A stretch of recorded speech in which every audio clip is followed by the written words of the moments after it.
What's up? And it's Luby, Savage Your Legs Media. Thank you for joining us today. It's Sunday, so I thought I'd put on my Sunday best and, bring it to you like that. Anyway, we're talking about the Criterium Dauphine, the Tour of Slovenia, the Tour of Britain, and also what was the other? The Volta Cataluna. There's quite a few races that happened today. And then also there was another race in Brussels as well. So this is the Criterium Dauphiné, which is where we're going to start off, which is our highlight. We got to get into this. This was amazing. Tadej Pogacar wins a sprinter stage, and on top of that, Jonas Vingegaard takes second. So the two climber guys, they just they just pulled the wool. They would pull the wool. They pulled the rug from under. They pulled the wool from under the rug. They pulled the rug from under the. How does it go? How does the phrase go? Anyway, you know what I'm trying to say.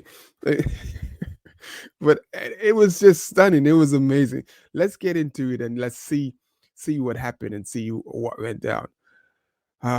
So we're gonna start. There we go. And I don't want the big thing. We need this view. So basically, Jonas just really surprised everyone. Like Jonas is the guy that follows. Like if you watch him, like even when he won his Tour de France, he he just really went on the attack. And today he went on the attack. He just shocked everybody and went on the attack. And he attacked over the top. And the first person to respond was Tadej Pogacar. Now, if you watch Tadej, he said in an interview he was at his limit because it was a pretty tough attack because Tadej had been following, uh, covering a lot of the attacks himself. So if you watch Tadej, he's gonna drop his head. And when I saw him drop his head, I was like, I think he's given everything. But he wasn't gonna let Jonas go away because Tadej is Tadej. He is who he is. So Matthew Van Der Poel was able to join. You got the Bahrain victorious rider that joins it, and then as you can see, Remco eventually joins in. So Santiago Brutago, apologies. How could I? He's a pretty good rider, but I think is a little bit out of his league with these four. Now I'm going to pause real quick because these four riders by themselves, you got the world time trial champion, you got Jonas and Tadej who can both on their days when they're going, they can time trial and they can time trial well. Santiago Butrago, he's more of a climber, he's strong, but then with the power of Matthew Van Der Poel, those four right there, the power and that strength, if if they wanted to, they could have just powered away and probably won by about 30 seconds. But as you're gonna see, they only were so close because of Jonas. Jonas did the initial move. Like I really love the initiative. Like he said, okay, I'm here to race. Let's race. But then he goes and like he was counterproductive to what he done. So he's on the front, he's taking his turn. It's like, okay, it looks like okay, working out, it's 8 seconds. But the power, if you can see right here, Remco is like, come on. And right here, you're gonna see Jonas is getting on Remco's wheel. He's just following his wheel instead of Remco's like come through. Watch what Remco does. Remco's like, come on, man. And then when he does that, surprisingly, Jonas he because last year in the tour when they were in the same situation, Jonas wouldn't work. Now we're gonna come down to the sprint. It's getting close. It looks like the group is coming, and then they still got it. They're still out far enough, and they got enough. They got enough of a lead and enough seconds to sort of just mess about just ever so slightly, and they do that. Then Matthew's going to take up. He's going to take up the sprint. Remco's going to get on Matthew's wheel, which gives Tadej the perfect slipstream because now he's got two riders. So Matthew doesn't have the speed, and Tadej can see that he doesn't have the speed that he normally does, and Tadej is able to come around him, and Jonas and Tadej throw for the line, and he just pips Jonas Vingegaard, which is like a total reversal of the books. I don't think anybody put any money on Tadej Pogacar or Jonas Vingegaard to be in the top three today. I don't think anybody. I'm like, that was not a bet I didn't see anywhere. I just didn't see it. I don't think anybody did. But if you can see right here, like Tade and Jonas at the end, they had a nice little chat at the end, and these guys off the bike. I think these guys probably hang out, but on the bike, they're there to do battle, and that's what we want to see. We want them to see. We want to see them ride and ride hard, and I sort of like what I see, and I get the feeling that like Jonas is coming in hot, man. Jonas has got some type of form, but my only fear for Jonas is he doesn't have the foundation that everyone else has, that all the other riders has, that Remco has, that Tadej has. So it's one thing to be strong, but then the other thing to be able to have your is having your fitness be able to carry you. So you're gonna count this week plus the tour, so that's 4 weeks of racing. So he's going to tax his body. He's probably going to do, Jonas is probably going to do really well because he's obviously done a lot of training. But the one thing that his body's missing is that intensity and that endurance, the high uh, endurance efforts that you get only from racing. And like as you get longer and longer into like the tour, as you saw what happened last year, he faded towards the end. I think he'll go a little further this time, but I think you're going to have that same effect. He's going to fade towards the end, and I think Visma's going to have to do something about that. Like where you're going to have to let the man race more so he could get a bit more. If he wants to be, contest today, I'm calling it now. I'm telling you what's going to happen. I'm calling it now. So as you can see here, they had a little chat and they were talking and they were probably saying we just won the sprinter stage. Essentially, Jonas and Tade basically won the sprinter stage. You know. So that was pretty cool to see here Tade giving the kids a high five and everything. And everybody was just stunned that like this Tade had and Tade won the sprinter stage ahead of all the big sprinters. And Jonas Vingegaard was in second. So that was pretty dope. I mean, I didn't see that coming. I don't think anybody saw that coming. And then we have to go to uh, Ivo Olivier. And the video of Ivo Olivier, you gotta go to Instagram and see it's golden because after he wins the stage, he goes right to the camera and says, "That's 2 wins. That's 2 wins. That's 2 wins." Meaning that because they rubbed his brother, because his brother was Rui Olivier, and they said that he deviated. And I'm like, no, that wasn't a deviation. That was not a deviation. And like, because we seen like the Jasper Philipsons and other riders do deviations. And I'm going to show you something. The race that Benny was in, that was deviation.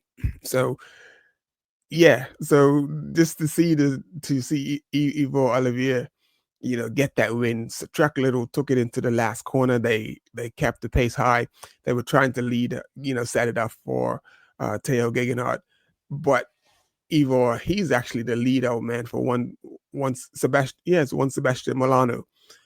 And so, if you're a lead out man, you gotta be able to get some speed out to get your guy up to speed. So Evo is a pretty fast guy, but hey, he got the win. So as far as I'm concerned, that's 2 wins for UAE. And as far as I see it, Rui Oliver won the stage quite clear. And man, that was crazy. That was crazy that they took that stage away from him. Then we go to the Tour of Britain. Lorena Wiebes wins the stage. Let me see. Kat Ferguson. Man, I feel for Kat because I wanted her to win the overall, but she wasn't able to win the overall. Basically, because they did a loop course. They did 10 laps. I believe they did the course they did part of the course that they used for the World Cup in Glasgow. So they used part of that course. And they had to do that. They had to do like 10 laps of that course. And on 4 of those laps, they had 3-second bonus sprints, which I don't even think on a normal stage they have that many. They usually have 1 or 2 bonus sprints, but not 4. So that was a lot. So being that they had those bonus sprints, that just changed the whole dynamic of the race. And then what ended up happening was basically Cat Ferguson was 3 seconds ahead of the eventual GC winner, Ali Wollaston. And by the end of those sprints, there was four of them. Ali won all of them, and Cat Ferguson was second. So every sprint, Ali got 3 seconds, Cat got two. So with each sprint, she got a second closer. So by the time they came down to the finish, whoever finished in front of one another uh, would basically win the overall.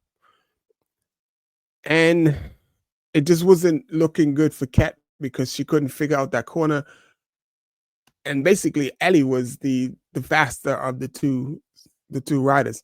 What I was hoping for was because it hasn't been since 2016 that a rider has won their home race. It's been that long since a rider has won their home race. That's a long time. Um, that was 2016. So that was, I can't remember who it was, but I know Alberto Alessandro Verde.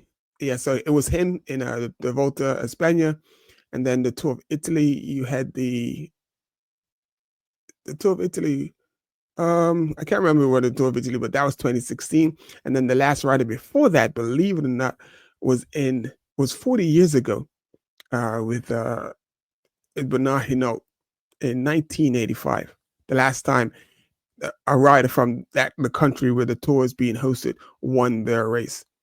So I believe Tadej Pogacar won the Tour of Slovenia. I'm not quite sure, but anyway, because it didn't come up. It didn't come up. I think only major tours came up when I put the search in.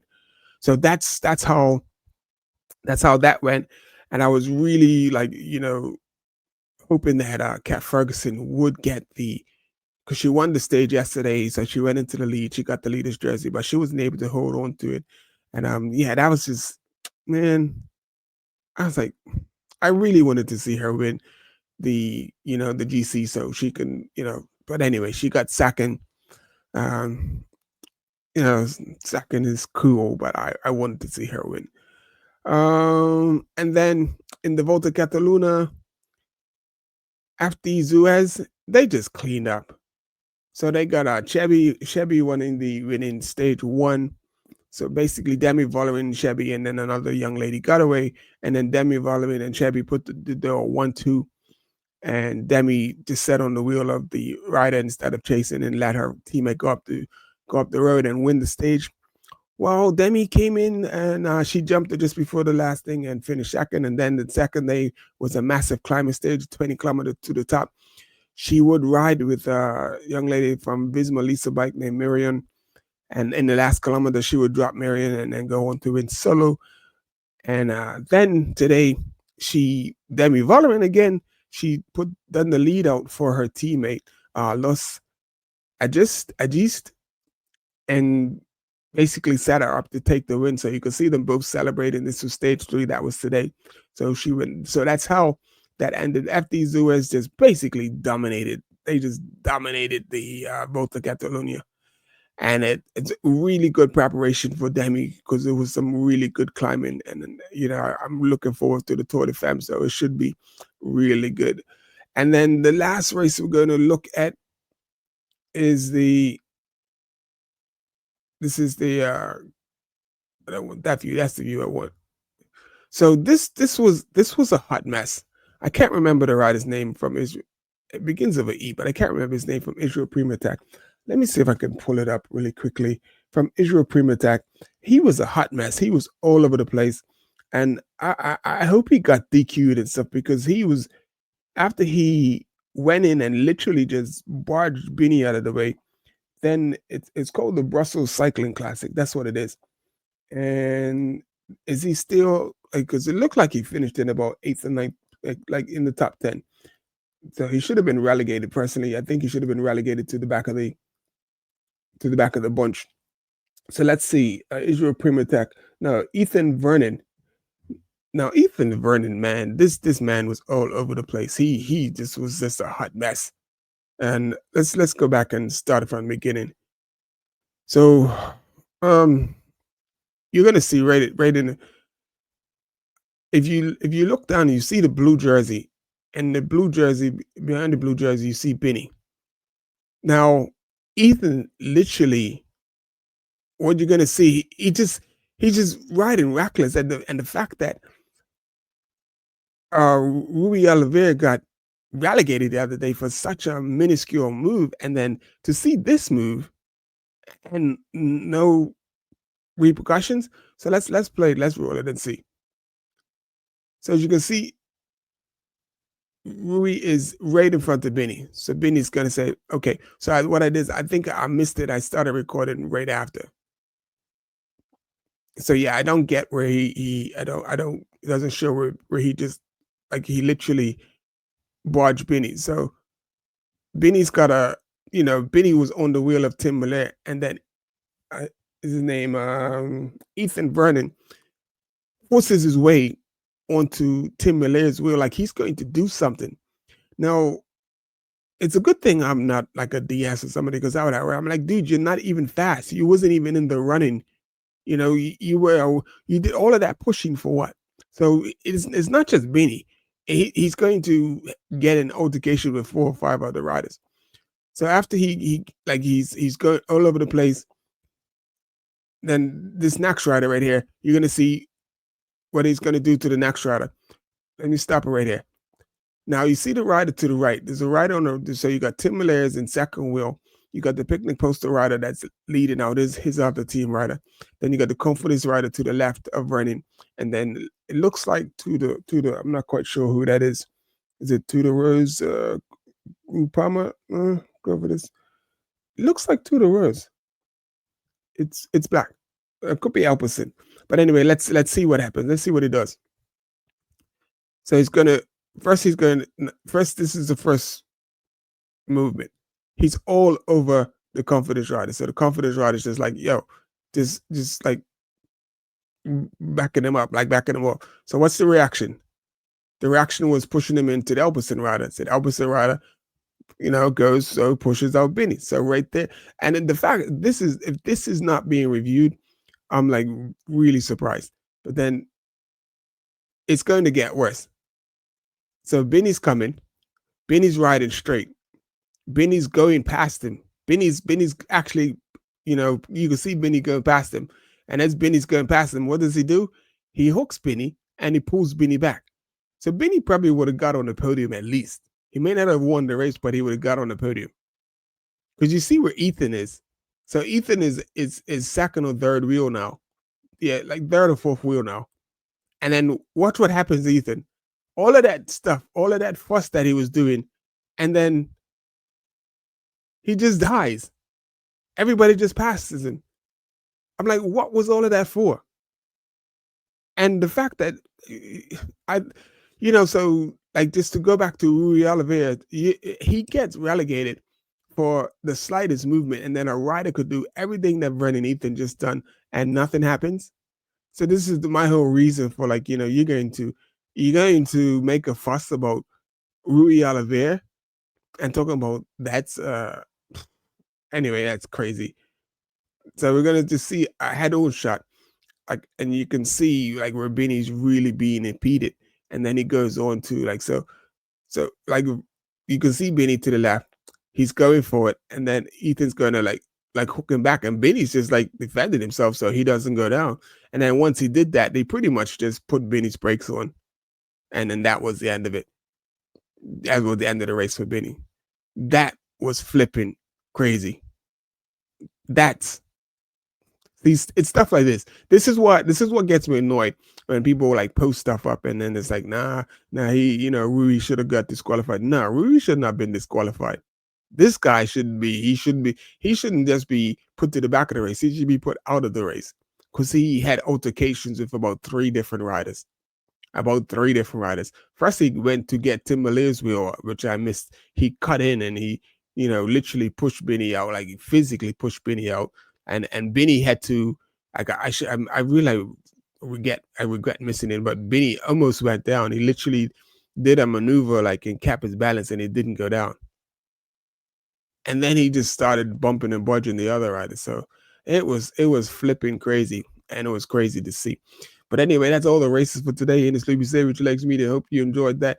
And it's on and popping. The Dauphine looks like it's going to be an exciting one. I'm looking forward to tomorrow, and let's see what's happening. It's like the guys are racing right out the bat. They ain't waiting for nobody, and it's good. It's good.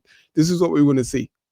Alrighty, like I said in the Sleepy Savage Legs Media, I hope you hit the like button. Thanks for subscribing to the channel, and we will see you on the next one.